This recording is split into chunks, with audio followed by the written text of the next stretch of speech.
말씀 디모데후서 1장 1절 말씀 보시겠습니다.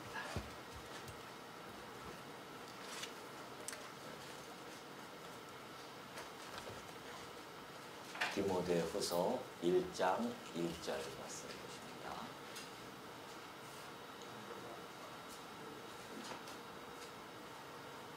다 찾으신 줄로 알고 봉독해 드립니다. 하나님의 뜻으로 말미암아 그리스도 예수 안에 있는 생명의 약속대로 그리스도 예수의 사도된 바울은 사랑하는 아들 디모데에게 편지하노니 하나님 아버지와 그리스도 예수 우리 주께로부터 은혜와 긍휼과 평강이 내게 있을지어다. 내가 밤낮 간구하는 가운데 쉬지 않고 너를 생각하여 청결한 양심으로 조상적부터 섬겨오는 하나님께 감사하고 내 눈물을 생각하여 너 보기를 원함은 내 기쁨이 가득하게 하려 함이니 이는 내 속에 거짓이 없는 믿음이 있음을 생각합니다. 이 믿음은 먼저 내 외조모 로이스와 내 어머니 유니게 속에 있더니 내 속에도 있는 줄을 확신하노라. 5절까지 봉독해 드렸습니다. 오늘 주일 아침 오늘 또 특별히 설날을 이렇게 맞이해서 우리가 함께 모여서 예배를 드리게 되었습니다. 설날이라고 하는 것은 음력으로 한 해를 시작하는 날을 기념하는 날이죠. 그래서 특별히 흩어져 있던 온 가족이 한자리에 모여서 함께 기쁘고 즐거움을 나누고 정말 그동안 궁금했던 이야기들 또 못다한 이야기들을 함께 나누는 그러한 시간이죠. 저도 어렸을 때에 설날 하면은 늘 생각나는 것이 평소에는 뭐 그때는 어렵던 시절이었으니까 옷 하나 이렇게 어머님이 설날이라고 해서 옷 하나 이렇게 걸쳐주고 또 평소 쉽게 먹지 못하던 음식들을 접하는 이러한 날이었기 때문에 늘 손꼽아 기다리던 날로 기억이 되어집니다. 그러나 지금의 우리 설날을 보면은 그렇게 모여서 가족끼리 하하호호 하면서 즐겁게 지냈던 기억들이 있지만은 때로는 정말 가족들이 모여서 싸우기 바쁘는 그러한 날이기도 합니다. 그래서 서로가 못다한 이야기들을 나누면서 서로 부딪히게 되어지고 분쟁이 일어나고 가끔 매체를 통해서 우리가 보면은 정말 심각한 정도로 그런 일들이 벌어져서 우리들의 이 마음을 때로는 씁쓸하게 하는 그러한 날이기도 합니다. 오늘 특별히 우리 또 설날 맞이해서 우리 가족들이 다 이렇게 모여서 함께 예배를 드리기도 하고 또 우리 성도님들이 또 흩어져서 그곳에서도 또 예배를 드리면서 가족들과 즐거운 시간을 맞게 되어지죠. 그래서 오늘 특별히 믿음의 계대라고 하는 이 제목을 가지고 한번 말씀을 좀 상고하고자 합니다.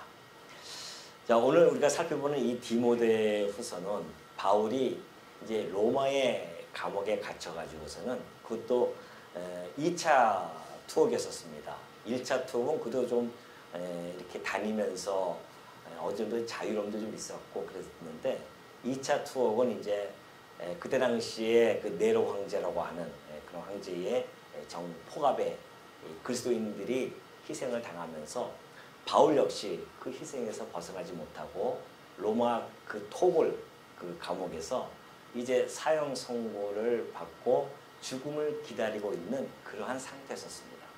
그때에 정말 이 사랑하는 이 디모데 2절에 보면은 사랑하는 아들이라고 이렇게 표현했듯이 바울이 복음을 전해서 디모데가 이 복음을 받아들인 그래서 믿음의 아들, 신앙의 아들로 영적인 아들로 그렇게 바울이 디모데를 사랑했거든요.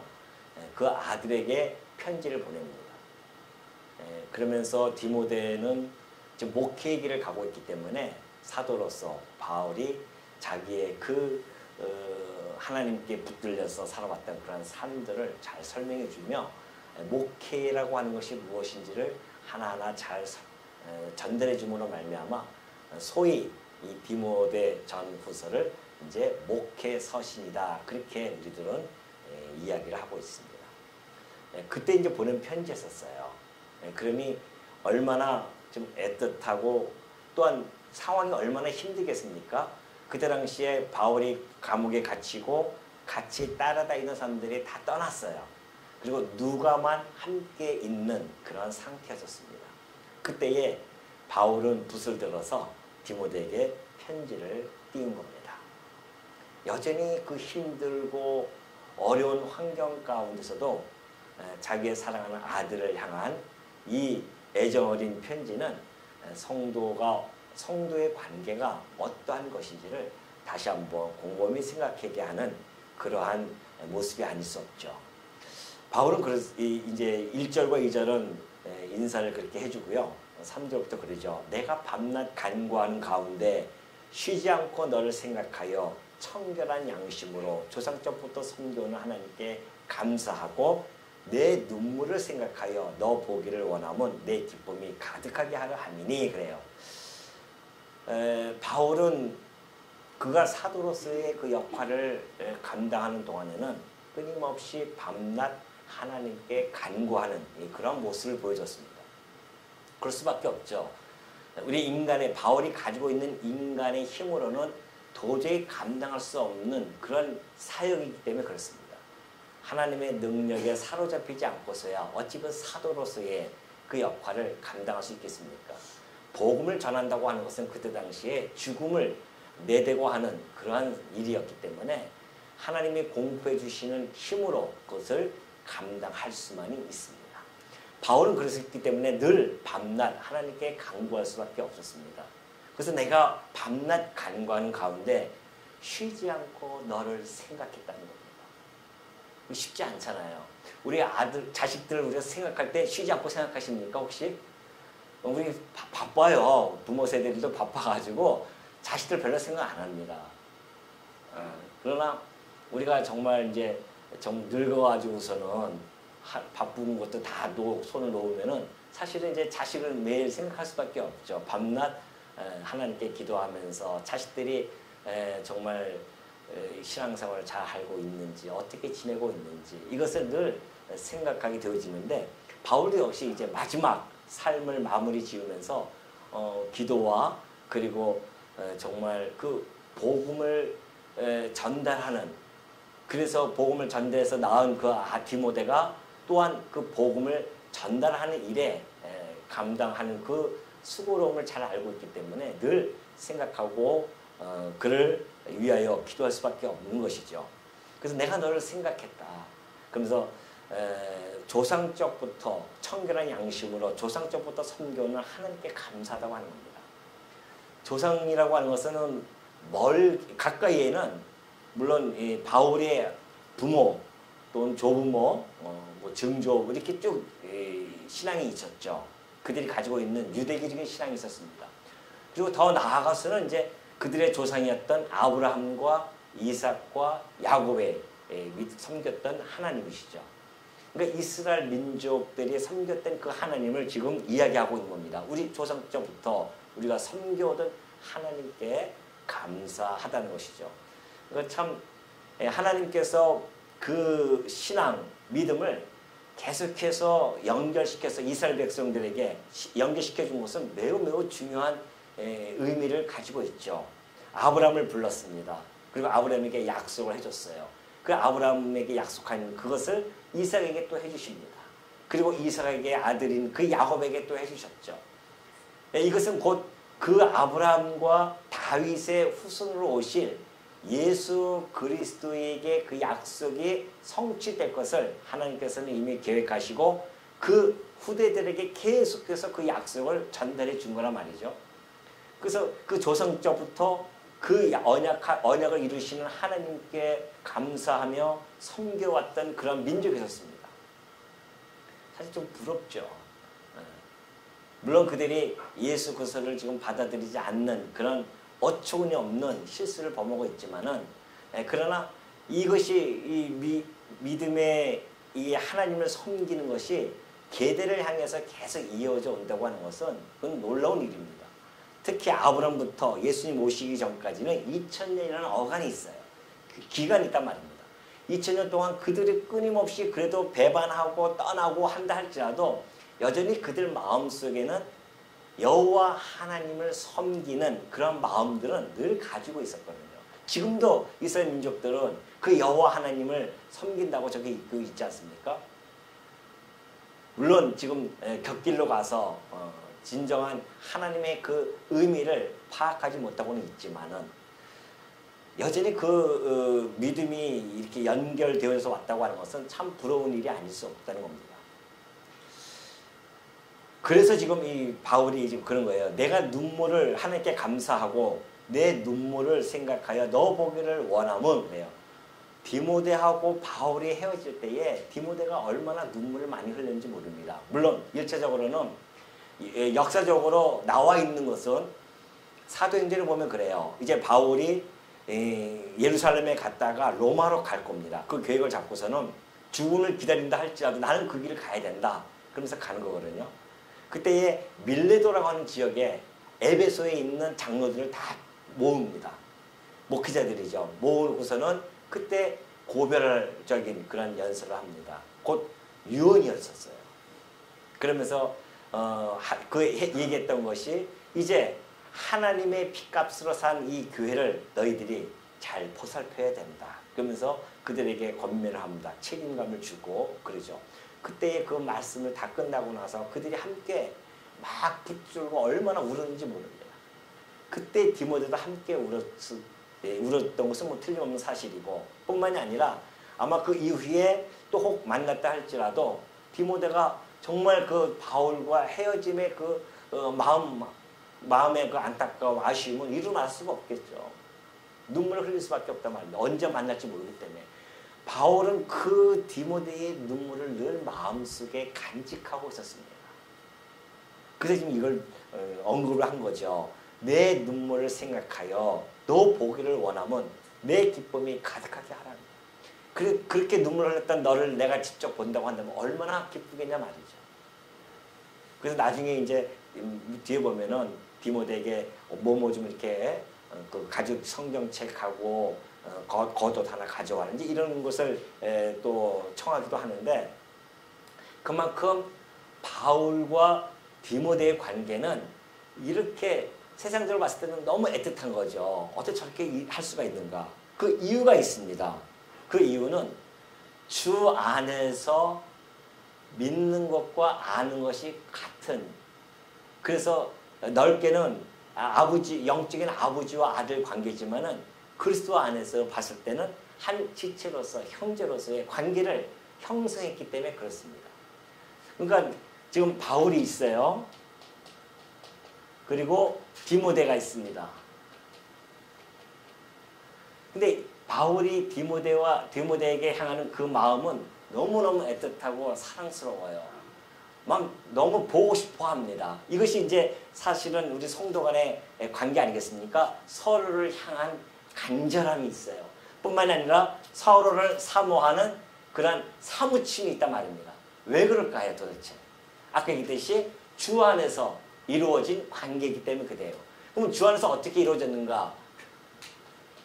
이 믿음이죠. 예수 그리스도를 믿고 그를 보내신 하나님 아버지를 믿는 것, 이것이 같다는 겁니다. 바울과 디모데의 믿음이 같아요. 그것이 이제 5절에 잘 나타나 있지 않습니까? 이는 내 속에 거짓이 없는 믿음이 있음을 생각하면 하네요. 네 속에 거짓이 없는 믿음이 있는데 내 속에 거짓이 없는 믿음이 있는데 바울 안에도 거짓이 없는 믿음이 있습니다. 그 믿음이 뭐냐? 바로 같은 믿음이에요. 믿는 것이 같아요. 누굴 믿는가?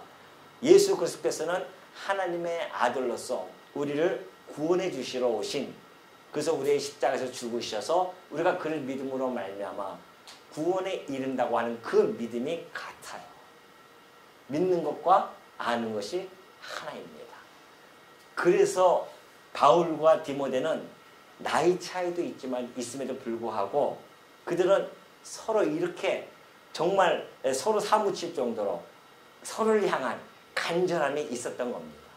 이것이 성도 간의 관계입니다. 성도와 성도 간의 관계는 그래야 돼요.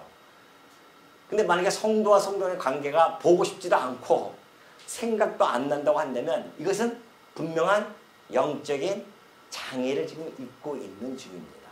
빨리 판단하셔야 됩니다. 파악을 하셔야 되죠. 진단을 내리셔야 됩니다. 나 이상해. 교회를 가고 싶지도 않고 교회 성도들하고 잘 이렇게 어울리고 싶지도 않고 또한 이상하게 교회에 뭐 어떤 간절함이 없어? 그러면 일단은 영적으로 지금 뭐가 문제가 발생되어진 겁니다. 안 그래요. 영적으로 믿음이 같은 자들은 정말 보고 싶어 합니다. 서로 왜? 생각과 뭐가 같아요? 생각이 같아요. 같아져요. 뭐에 대한? 믿음 안에서 생각이 같단 말입니다. 언어도 같아져요. 같은 언어를 사용합니다. 그리스도 안에서의 언어거든요. 그리스도 안에서의 생각입니다. 같아요. 서로가 그런 관계를 형성하면서 살아가는 것이 교회입니다. 근데 바울이 더 중요한 얘기를 하죠. 여기서 보면은 5절입니다. 이 믿음은 그래요. 이 거짓이 없는 믿음은 먼저 내 외조모 로이스와 내 어머니 유니게 속에 있더니 내 속에도 있는 줄을 확신하노라. 자, 어머니가 있어요. 어머니도 같은 믿음을 가지고 있고 그리고 또 그의 증조모죠. 할머니도 같은 믿음을 가지고 있다는 겁니다. 이렇게. 이런 관계예요. 그러니까 디모데의 그 가정이 이런 영적 분위기를 너무나 잘 표현해주고 있어요. 디모데 가정의 영적 분위기가 이래요. 증조모와 어머니의 이 믿음, 디모데의 믿음이 다 같다는 겁니다. 거짓이 없는 믿음이었어요. 이것이 이제 믿음의 계대인데 물론 이 증조모 어머니는 유대교적인 신앙을 가지고 있었습니다. 그런데 바울이 전한 그 복음을 들었어요. 그래서 유대교 신앙의 본질이 바로 예수 그리스도라는 사실을 알게 되어집니다. 그러니까 유대교 신앙은 예수 그리스도를 통하여 완성되어진다는 것을 깨달았어요. 그래서 같은 믿음을 가지게 되어진 겁니다. 그렇게 깨닫지 못한 사람들은 그대로 유대교 신앙을 가지고 갑니다. 예수 그리스도를 받아들이지 아니하고 유대교 신앙으로 가는 거죠. 그러나 그 유대교 신앙을 가졌던 사람들은 예수 그리스도께서 그 유대교 신앙을 완성시켰다는 것을 깨달았기 때문에 예수 그리스도를 믿는 겁니다. 그리고 구약의 모든 약속되어졌던 것들이 실상 예수 그리스도를 통하여 다 성취가 되어졌구나라는 것을 믿는 거거든요. 그래서 증조모도 그 믿음을 갖게 되어진 겁니다. 바울이 전한 그 복음을 듣고 같은 믿음을 가졌어요. 그 어머니도 마찬가지입니다. 만약에 증조모가 그 믿음을 받아들이지 않았다고 한다면, 어머니가 그 믿음을 받아들이지 않았다고 한다면 디모데와 어머니와 할머니의 관계는 아마 글쎄요, 좀 소원해지지 않았을까요? 서로 다른데 서로 이 유대교 안에 있는 자들은 이 그리스도인들을 싫어했단 말입니다. 이단이라고 해서 싫어했었어요. 그러니 디모데가 만약 그런 신앙을 가졌다고 한다면 증조모가 디모데에게 네가 왜 그렇게 이단에 빠졌느냐라고 이야기할 수 있잖아요. 서로 갈등이 있단 말입니다. 어머니도 마찬가지였었고. 그런데 정말 너무나 감사하게도 디모데 가정은 증조모 할머니, 어머니 다 믿음이 같아졌습니다. 이 믿음의 계대가 이루어졌습니다. 그래서 서로가 생각하는 것이 같아요. 언어가 같아졌어요. 통하는 것이 있단 말입니다. 이것이 얼마나 중요한지 모릅니다. 요즘 여러분 보십시오. 할아버지, 요즘 시대가 너무 많이 변했기 때문에 할아버지와 손자 간의 대화는 고사하고 자식과 부모 간의 대화도 잘 연결이 안 됩니다. 젊은 사람들은 지금 이 하루가 다르게 변화가는 그 세대 속에서 계속 변화가 되어지고 있잖아요. 근데 부모 세대는 원래 부모 세대들은 이 기성세대라고 해서 변화되는 것을 별로 안 좋아합니다. 익숙한 걸 좋아하거든요. 그러니까 익숙한 걸 좋아하다 보니까 그 변화에 따라가지 못해요. 그러니까 변화되어지는 젊은이과 대화가 안 됩니다. 생각이 달라져요. 언어가 안 돼요. 그러니까는 얘기하면은 고리타분해지죠. 그러니까는 이 자식들이 부모를 보면은 아이고 우리 아버지 엄마는 그 아저씨들이 가는 대학 나왔나? 아재들이 가는 대학이 뭔지 아시죠? 다 아실 거예요. 그게 꼰대라며요, 꼰대. 아재들이 가는 대학이 꼰대래요. 우리 아버지는 꼰대 대학 나왔나 봐, 꼰대 나왔나 봐, 뭐 이렇게 얘기한단 말입니다. 그러니 서로 이 세대 간에 설날하고 모여봤자 얘기가 되겠습니까? 다 이거만 하고 하는 거죠. 서로 방에 들어가서. 그 설날 모여도 의미가 없어집니다. 그러나 오늘 우리 이 그리스도인들, 믿음의 계대를 가지고 있는 그리스도인들의 모임은 다를 수밖에 없잖아요. 왜? 믿는 것과 아는 것이 같아지면 생각이 같아지고 언어가 같은 언어를 사용할 수가 있어요. 예를 들면 손주가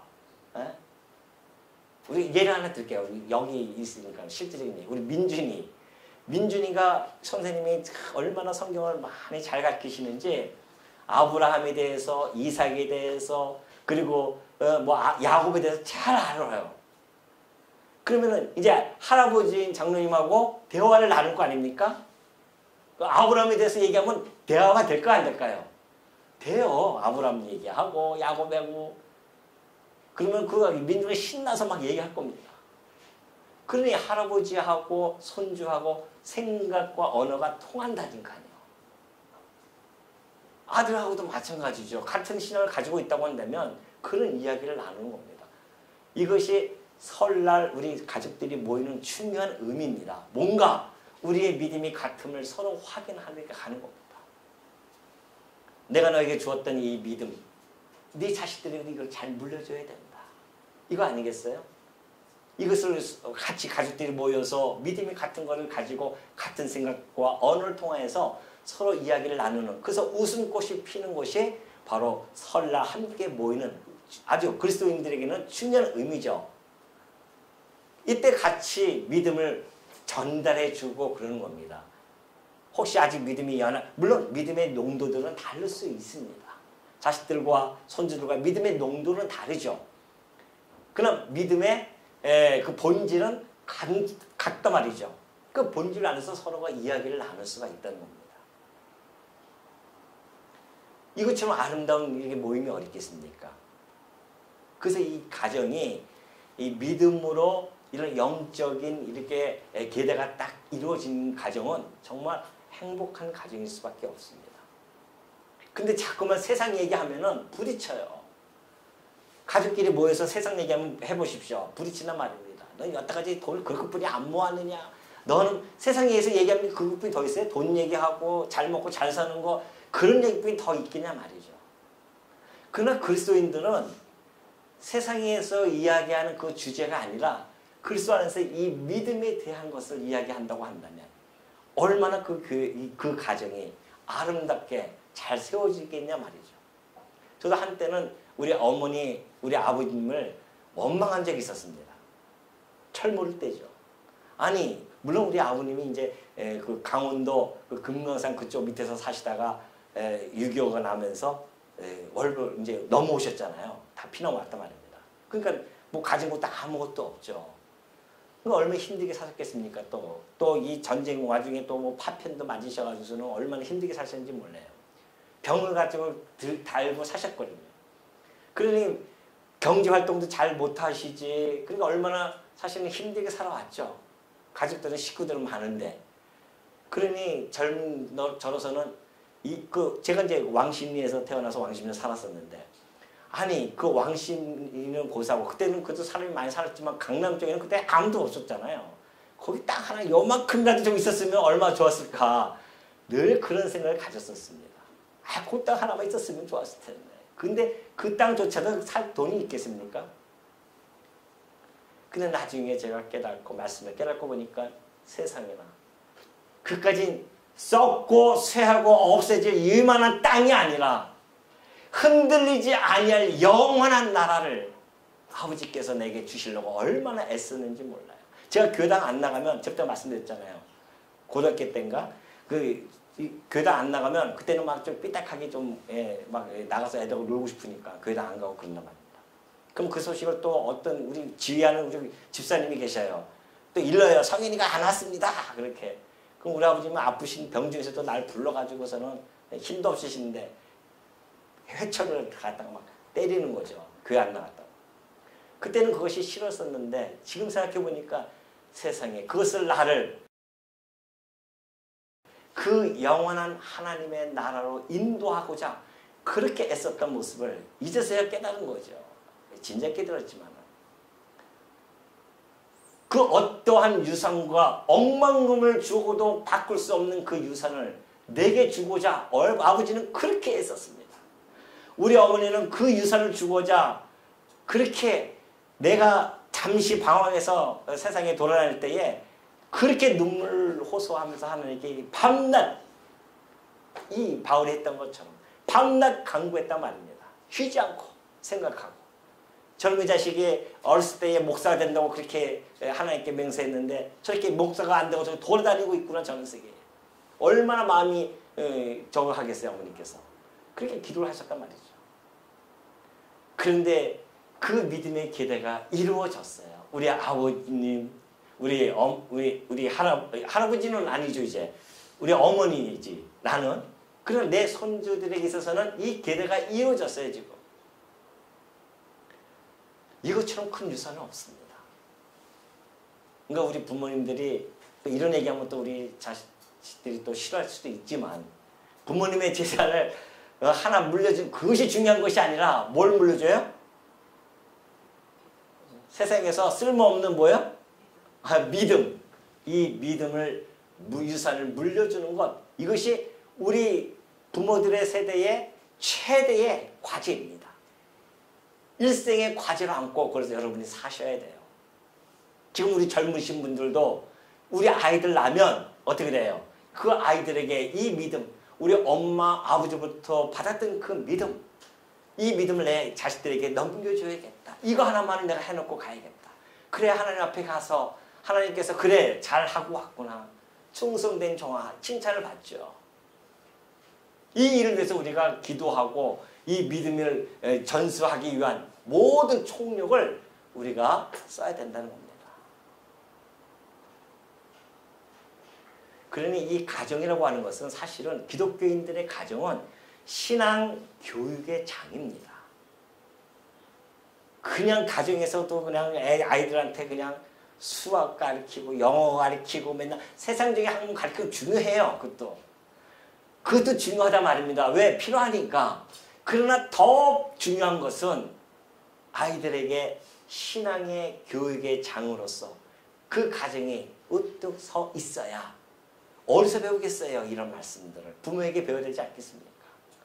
그러니까 이스라엘 민족들은 신명기에 보면은 부모가 그 자식에게 이 하나님을 섬기는 이 신앙을 그대로 전수해 주라고 합니다. 전수해 줘야 돼요. 책임이 있어요. 부모 세대들은 다 그렇습니다. 그러니 믿음의 이 전통, 이것은 우리 모두가 지켜야 할 소중한 유산임을 결코 잊지 마시고 오늘 명절에 이렇게 우리가 밤낮 정말 간구하면서 만나기 싶어했던 우리 자녀들의 만남이 이루어집니다. 또 친척들도 다 만나게 되어지죠.